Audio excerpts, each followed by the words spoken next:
नमस्कार। आज हम बात कर रहे हैं भारतीय मनोरंजन के एक बहुत ही जाने माने चेहरे दिलजीत दोसांझ से जुड़े एक हालिया विवाद पर। जी, ये मामला उनकी नई फिल्म सरदारजी 3 और जो आने वाली फिल्म है बॉर्डर 2 उसकी कास्टिंग से जुड़ा हुआ है। हाँ, और सुनने में आया है कि विवाद का जो मेन पॉइंट है वो है सरदारजी 3 में पाकिस्तानी एक्ट्रेस हानिया आमिर के साथ उनका काम करना। बिल्कुल।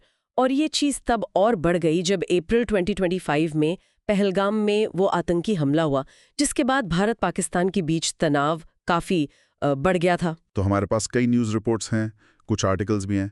आज कोशिश ये रहेगी कि इस पूरे मामले को ठीक से समझें कि भाई आरोप क्या लगे, जवाब में क्या कहा गया और इसका पूरा कॉन्टेक्स्ट क्या है। जी, चलिए देखते हैं। तो शुरू कहाँ से करें? शायद टाइमिंग से। हाँ, ये ज़रूरी है। देखिए, सरदारजी 3 की जो शूटिंग थी वो फरवरी 2025 में ही पूरी हो गई थी। अच्छा, यानी पहलगाम हमले से पहले? जी, हमले से पहले। ओके। उस हमले में 26 टूरिस्ट मारे गए थे और उसके बाद ही दोनों देशों में टेंशन एकदम बढ़ गई थी। तो ये टाइमिंग बहुत जरूरी है समझना। फिल्म पहले बनी, विवाद बाद में उठा। तो क्या ये विवाद सिर्फ हानिया आमिर के पाकिस्तानी होने की वजह से था? देखिए, एक तो वो पाकिस्तानी एक्ट्रेस थी, ये मुख्य कारण था, पर साथ में ऐसा कहा गया कि उनके कुछ पुराने सोशल मीडिया रिमार्क्स थे। हाँ। जिनमें कथित तौर पर उन्होंने भारत की मिलिट्री एक्शन की आलोचना की थी। तो उन बातों ने भी मामले को और हवा दे दी। और इसी माहौल में ये फैसला भी हुआ कि फिल्म इंडिया में रिलीज नहीं होगी। हाँ, फैसला हुआ कि सिर्फ ओवरसीज रिलीज करेंगे। दिलजीत ने खुद कहा कि ये इसलिए किया ताकि प्रोड्यूसर्स का पैसा बच सके। क्यों? मतलब प्रोड्यूसर्स को क्या दिक्कत थी? उनका कहना था कि ये छोटे प्रोड्यूसर्स हैं, कोई बड़ा कॉर्पोरेट हाउस नहीं है पीछे। तो दिलजीत ने कहा कि ठीक है, अगर फिल्म इंडिया में रिलीज ना करने से उनका नुकसान कम होता है तो वो भी चलेगा, भले ही उन्हें फाइनेंशियली हिट लगे। लेकिन इस फैसले पर रिएक्शन कैसा रहा? लोगों ने कैसे लिया इसे? रिएक्शन बहुत नेगेटिव था। सोशल मीडिया पर तो उन्हें असंवेदनशील, यहाँ तक कि एंटी नेशनल और अलगाववादी तक कहा गया। वो हैशटैग चले थे ना, बॉयकॉट दिलजीत वाले। हाँ, याद है। और पहलगाम हमले पर उनकी चुप्पी को भी शायद इसी से जोड़ा गया। बिल्कुल। लोगों ने कहा कि देखो, वो चुप है क्योंकि वो पाकिस्तानी कलाकार के साथ काम कर रहे हैं। तो एक तरह से उनकी लॉयल्टी पर सवाल उठाया गया। क्या ये गुस्सा सिर्फ आम जनता में था या इंडस्ट्री के लोगों ने भी कुछ कहा? नहीं, इंडस्ट्री से भी आवाजें उठी, बल्कि काफी जोर से। Federation of western India cine employees, FWICE कहते हैं। हाँ, FWIC। उन्होंने बहुत कड़ा स्टैंड लिया।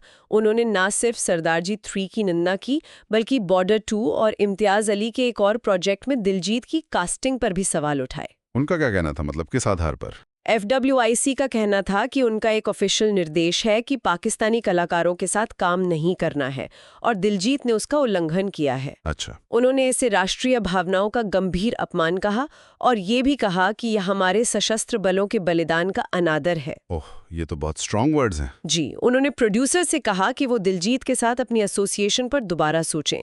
सेंसर बोर्ड से रिक्वेस्ट की कि फिल्म को सर्टिफिकेट ना दें, यहाँ तक कि बॉर्डर 2 से उन्हें हटाने की मांग भी कर डाली। बाप रे, ये तो मामला काफी बढ़ गया था। क्या कोई दिलजीत की डिफेंस में भी आया? हाँ, बिल्कुल। उनकी जो एक्स मैनेजर है सोनाली सिंह, वो सामने आई। उन्होंने क्या कहा? उन्हें कहा कि दिलजीत हमेशा प्यार के जरिए भारत के एम्बेसडर रहे हैं, प्रोपेगेंडा के जरिए नहीं। उन्होंने याद दिलाया कि कैसे दिलजीत ने Coachella, Jimmy Fallon show, Met Gala जैसी जगहों पर इंडियन कल्चर को रिप्रेजेंट किया है। ये बात तो है। उनकी ग्लोबल रीच तो काफी है। और सोनाली ने यह भी कहा कि दिलजीत ने सिर्फ प्रोड्यूसर्स की लाइफ सेविंग्स बचाने के लिए उनका साथ दिया। ये भी पॉइंट आउट किया कि दिलजीत ने ऐसी इंडियन फिल्मों को भी सपोर्ट किया है जिनका पाकिस्तान से कोई लेना देना नहीं था। और दिलजीत ने खुद कुछ कहा है इस पर? हाँ, उन्होंने भी इंटरव्यूज में क्लियर किया कि भाई फिल्म हमले से पहले शूट हुई थी। बाद में जो हुआ वो किसी के कंट्रोल में नहीं था, न उनके न प्रोड्यूसर्स के। तो ये एक तरह से कला, राजनीति और जो नेशनल सेंटिमेंट्स हैं उनका एक कॉम्प्लेक्स मिक्सचर दिख रहा है, खासकर जब दो देशों के बीच तनाव हो। बिल्कुल, ये अक्सर होता है कि जियोपॉलिटिकल सिचुएशन का असर आर्ट और आर्टिस्ट पर पड़ता है। एक तरफ तो इतना विरोध है, बॉयकॉट की मांग है, और दूसरी तरफ उनके साथी, उनके फैंस उनका बचाव कर रहे हैं, उनकी ग्लोबल अचीवमेंट्स गिना रहे हैं। हाँ, दोनों पहलू हैं। और FWIC का जो बॉयकॉट का कॉल था, वो अभी भी टेक्निकली तो है ही, सिचुएशन अभी भी पूरी तरह सुलझी नहीं है। तो कुल मिलाकर ये एक पेचीदा मामला है जहां timing, national feelings, artistic collaboration, ये सब आपस में उलझ गए हैं। सही कहा। और ये हमें सोचने पर भी मजबूर करता है ना कि जब कॉन्फ्लिक्ट का टाइम हो तो आर्टिस्टिक फ्रीडम और नेशनल सेंटिमेंट के बीच वो लाइन कहाँ होती है?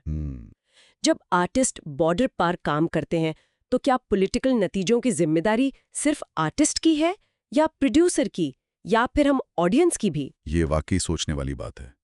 खैर, आज के लिए इतना ही रखते हैं। शुक्रिया। शुक्रिया।